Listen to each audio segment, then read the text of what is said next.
तो एक cinematic liberty होती आणि ते एका डायरेक्टरचं विजन होतं की संभाजी महाराज लेझिम खेळत असतील.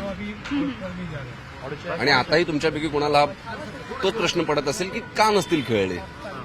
पण त्याच्यामुळे जर आपल्याला आपल्या राजाला लेझिम खेळताना बघायचं नाहीये किंवा जर शिवप्रेमींच्या किंवा आपल्या सगळ्यांच्या भावना दुखावत असतील तर तो लेझिमचा सिक्वेन्स एवढा मोठा नाही, लोकांच्या भावनांपेक्षा मोठा नाहीये.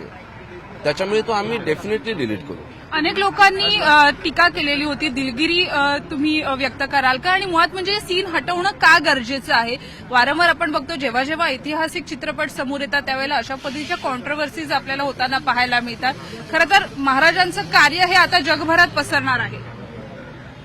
दिलगिरी व्यक्त करण्याचा प्रश्न नाही याच्यामध्ये, कारण मी पुन्हा सांगतोय महाराज लेझिम खेळत होते.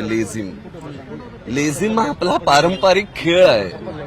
महाराज कुठल्या अशा पुष्पाच्या स्टेप्स नव्हते घेत. हे सगळ्यांनी समजायला पाहिजे. आणि मी पुन्हा सांगतोय आपली छावा ही फिल्म आहे ती छावा शिवाजी सावंतांच्या छावा या कादंबरीवर बेस्ड आहे.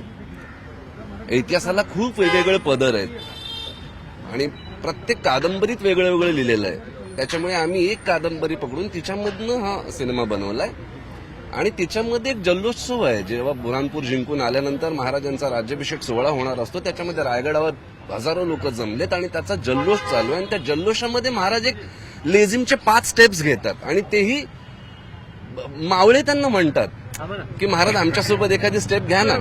आणि जेवढा आम्ही वाचलंय तो रयतेचा राजा होता, तो गरिबांचा राजा होता, तो रयतेत राहायचा. ह्या उद्देशाने मी ते टाकलं होतं की हा रयतेचा राजा त्याच्या रयतेसोबत मावळ्यांसोबत जर लेझिमचे 4 डाव खेळला तर त्याच्यात काय बिघडणार आहे.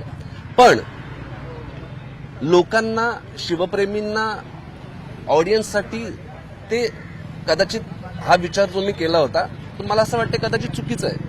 कारण लोक ते एक्सेप्ट नाही करत आहे ना.